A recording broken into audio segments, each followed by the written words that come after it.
On parle beaucoup de souffrance en République du Congo alors que normalement, chaque Congolais devrait recevoir au moins 1 million de francs CFA de la part de l'État. Le Congo devrait être un pays où il y a tellement une abondance que tout le monde perçoit une aide de quelque chose. Et 1 million de francs CFA par année, c'est ce que chaque Congolais pouvait recevoir de la part du gouvernement, justement, de sa part finalement de contribution suite à la production pétrolière. Je vais vous expliquer le pourquoi. Mais avant de rentrer dans le vif du sujet, si vous venez de découvrir Terre Noire, sachez qu'ici, on parle d'Afrique. On parle surtout de manière générale de tout ce qui concerne l'africanité et de l'économie.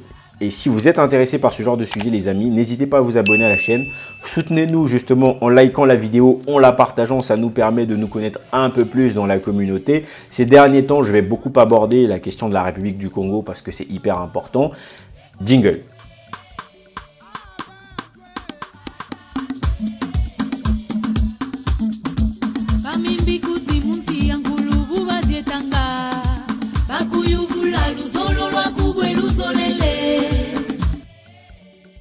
La République du Congo est un pays qui produit particulièrement du pétrole et fait partie des plus grands producteurs du pétrole en Afrique.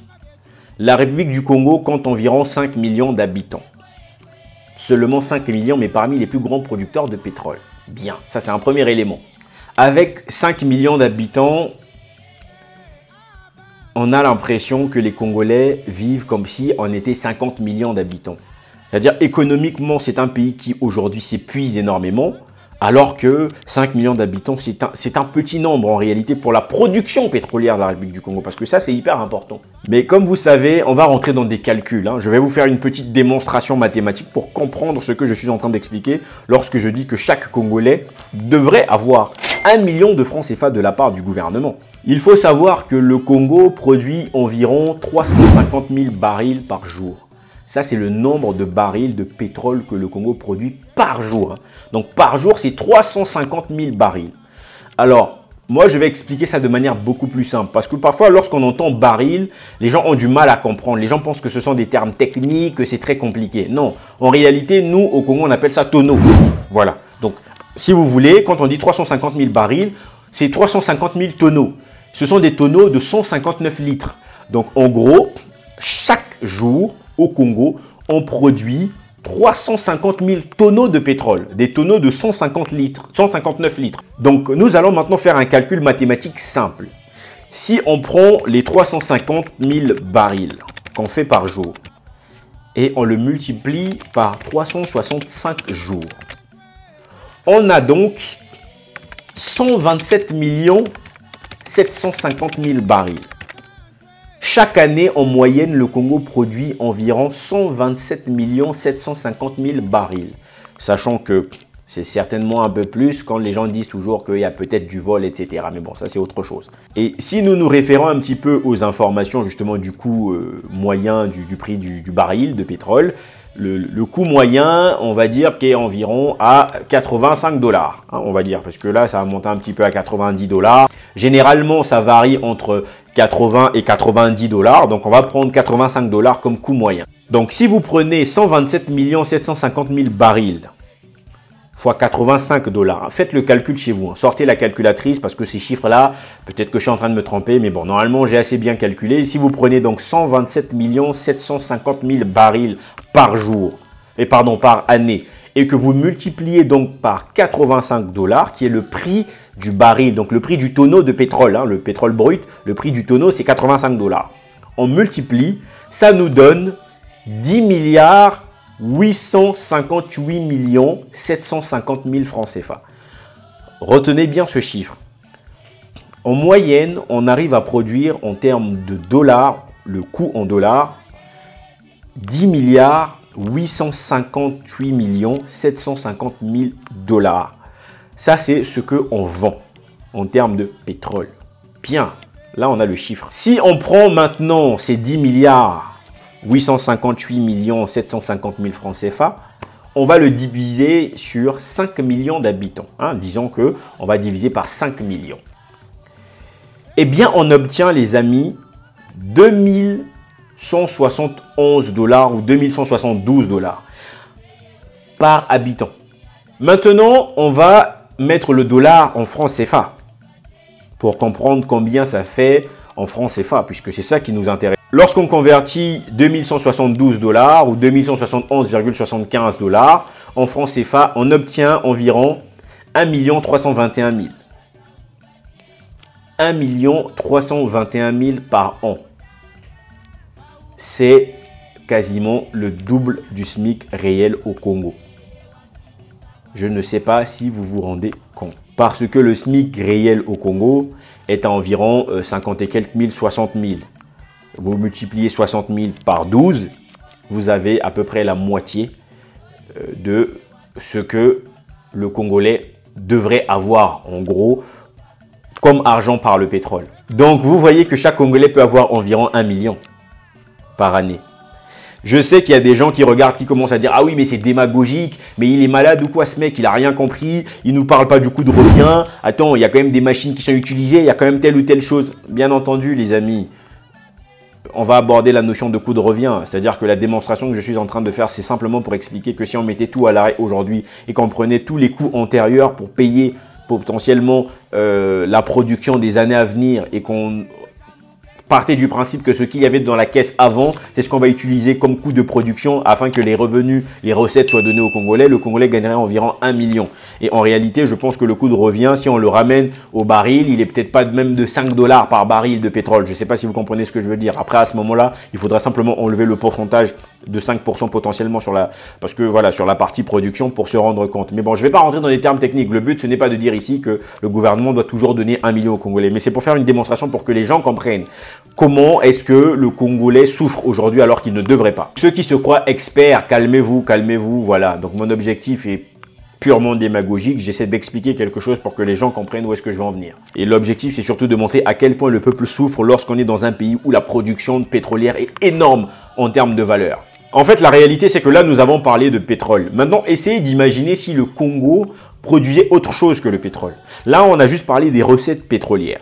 Imaginez maintenant si le Congo était une grande industrie d'autre chose, une grande industrie potentiellement dans l'agriculture. Vous avez beaucoup de pays qui vivent de l'agriculture. Le Congolais vivrait, mais vraiment à un niveau vous ne pouvez pas imaginer. Malheureusement, ce n'est pas ça. Le Congolais vit le cauchemar dans son pays. C'est-à-dire que s'il y avait d'autres secteurs, le Congolais aurait même pu avoir l'argent du pétrole simplement comme prime. C'est-à-dire que chaque année, le Congolais reçoit, imaginez même chaque année, vous recevez une prime de 800 000 ou de 1 million de la part de l'État. Ça, c'est votre regain, c'est-à-dire votre reversement de la production pétrolière. Malheureusement, la République du Congo, ce sont des choses qui ne peuvent pas arriver parce que non seulement on a une dépendance totale au pétrole, hein, donc notre production aujourd'hui, ce n'est que l'industrie pétrolière, ça c'est justement notre incapacité à faire autre chose et que surtout le reversement n'existe pas en réalité parce que lorsqu'on voit ce qui est fait et comment la population vit, il y a un gros décalage. Je vais vous donner un exemple pour comprendre si on est arrivé au niveau de certains pays. Lorsque vous avez un pays comme la Tanzanie aujourd'hui mise sur l'agriculture. La force de la Tanzanie, c'est l'agriculture.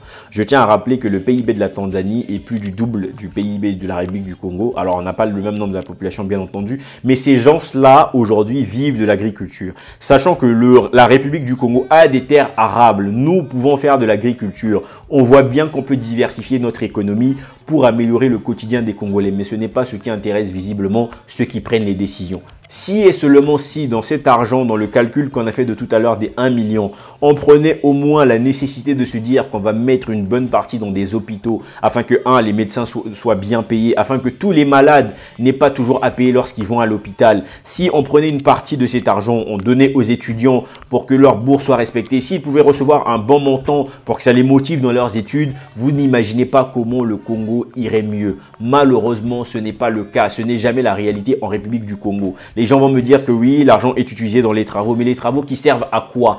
Combien de routes ont été construites? Toujours des grands projets, mais des projets qui servent à rien. On vous construit des stades, mais des stades qui ne servent strictement à rien. Ça, c'est une réalité. Regardez aujourd'hui l'état de Kintele. Vous voyez?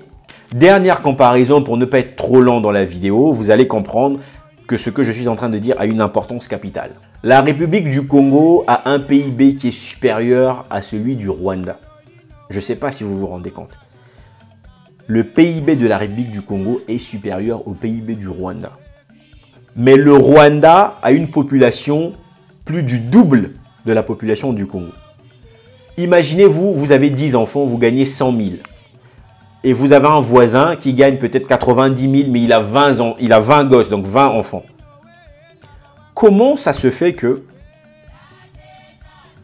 on vive une vie, parce qu'en l'occurrence, pour ma part, je ne pense pas que la vie au Congo soit 2 fois meilleure que celle au Rwanda, voyez-vous? Peut-être que vous avez un autre avis par rapport à ça.